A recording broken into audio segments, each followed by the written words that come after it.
अपने जीवन की कुछ घटनाओं के बारे में मैं बता रहा हूँ। एक बार हम आमी मंदिर में सुबह सुबह गए। एक हमारे साला थे, गाड़ी लेकर आए थे, तो उन्हीं के साथ हम, हमारी पत्नी और हमारी 2 बच्चियाँ गए। मंदिर में जब गए तो दर्शन करने के लिए जब ऊपर चढ़े, माँ के पास गए, तो वहाँ जो पंडित जी थे वो आरती कर रहे थे। लखबीर सिंह लखा जो एक गाते हैं, मैया जगदम्बे काली, ऐसा कुछ, वही वो गा कर आरती कर रहे। हम माँ को जब प्रणाम किए तो माँ वहाँ पिंडी में, पिंडी जो है वही माँ का रूप है। माँ उसी पिंडी में वास करती है। तो लगा कि पिंडी में कोई महिला खड़ी है लाल साड़ी में और सांवली रंग की है। तो उम्रदराज महिला थी। उसमें आवाज आ रहा था, बेटा देखो। पंडित को ये नहीं बुझाता है कि हम माँ हैं, मेरा कैसे आरती किया जाता है, कैसे यहाँ की व्यवस्था रखी जाती है। बगल में देखो, बोका जो है मंदिर परिसर में पेशाब किया है, बोका का जो लैट्रिन किया है, लेरी लेरी, वो भी है। लेकिन इस पुजारी को ये नहीं बुझाता है कि पूरे परिसर की सफाई करके तब आरती किया जाए। तो हम माँ से कहे कि भैया हम तो एक साधारण आदमी हैं, आप तो दुनिया को चलाने वाली सृजनहार हैं, पालनहार हैं और प्रलय भी कर सकती हैं। और हम पंडित को कहते हैं कि भाई पंडित जी जरा इस सब व्यवस्था पर ध्यान दीजिए, तो हो सकता है कि पंडित जी को बुरा लगे और सब पंडित जो लोग मिलकर हमें से झगड़ा झंझट करने लगे। तो इसलिए माँ से कहे कि भाई आप ही इसको निर्देश दीजिए कि, और हम आज से नहीं आएंगे मंदिर में। और पीछे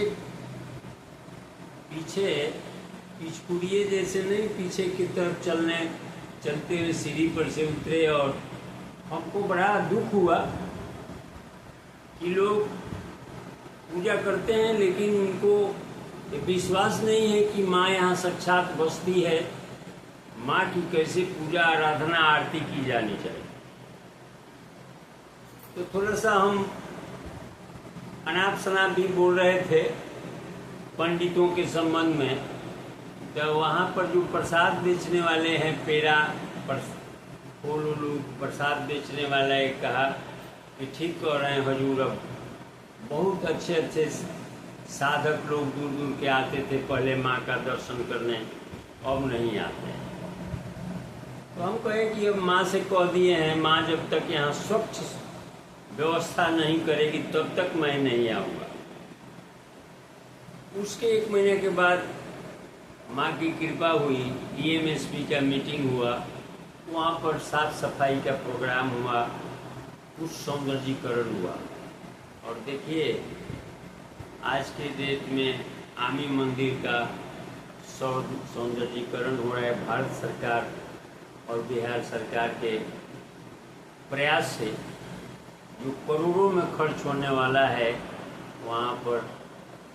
तो आज जो लोग कहते हैं मंदिर में चोरी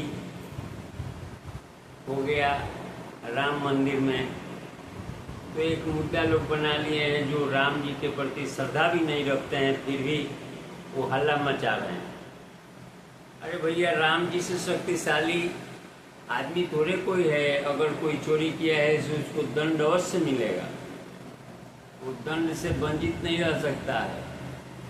राम जी का पैसा खाना और उसको कोई बचा सकता है? राम जी जब विभीषण गए राम जी से मिलने तो सब लोग कह रहे थे, सुग्रीव जी,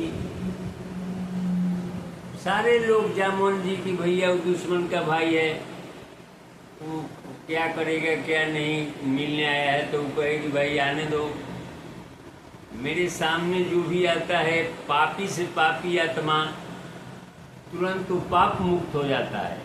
और शरणागत हम वत्सल हैं, इसलिए कोई भी मेरे शरण में आएगा तो मेरा प्रण है कि उसको अपने शरण में रखेंगे। तो हाय तौबा मचाने वाले जो राम मंदिर के निर्माण में बाधा डाल रहे थे, वो आज हाय तौबा मचाए हुए हैं। उनको सोचना चाहिए कि राम जी स्वयं दंड देंगे। जो राम जी के मंदिर में, जो राम जी के पूजा पाठ में, जो राम जी के मंदिर निर्माण में जहाँ भी बाधा डाला है उसको दंड देंगे। तो आज हमको बहुत खुशी होती है कि आमी मंदिर में हम गए और माँ कही, हम भी माँ से ही कहे, और आज मंदिर का सौंदर्यीकरण हो रहा है। ऐसी ऐसी घटनाएं जो मेरे जिंदगी में घटित हुई हैं, ये कोई हम किसी का कहा हुआ सुना हुआ और बनावटी बात नहीं करते। हमने जो देखा, जहाँ भी जाते हैं, जिस मंदिर में भी जाते हैं, कुछ मान लीला करती है। देवस्थान में जहाँ जाते हैं वहाँ देवताओं की कुछ लीलाएं होती हैं जो मैं प्रत्यक्ष देखता हूँ, उसी को हम अपने वीडियो के माध्यम से शेयर करते हैं।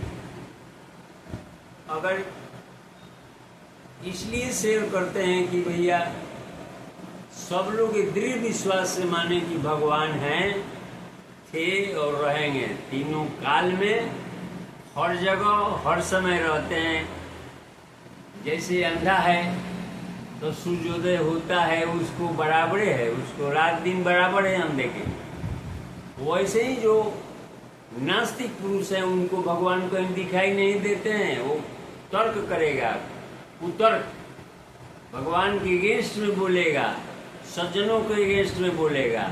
लेकिन जो आस्तिक लोग हैं, जो सज्जन लोग हैं, जिनकी भगवान पर आस्था है, वो भगवान को हर जगह देखते हैं, मंदिर में भी और समाज में भी अन्यत्र सज्जनों के रूप में, संतों के रूप में देखते हैं। तो इसलिए हम सबसे आग्रह करेंगे कि सात्विक और आस्तिक भाव रखना चाहिए, इसलिए कि उसमें आपका भी भला है और पूरे समाज का भला है।